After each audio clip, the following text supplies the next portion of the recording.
Alright guys, so I just plugged this in. Was hoping maybe just to test out the fan, just to make sure it's running and stuff. The car is on. And apparently this only turns on if it gets up to a certain temperature.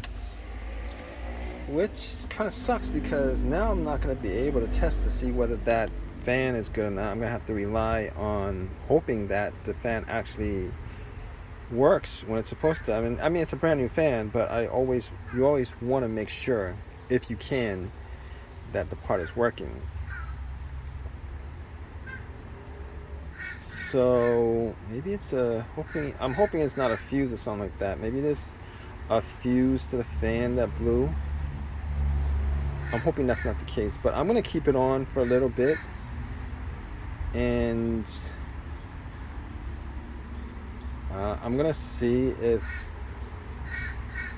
I'm gonna keep it on for a little bit, and I'm gonna see if the fan kicks on. Hopefully it does.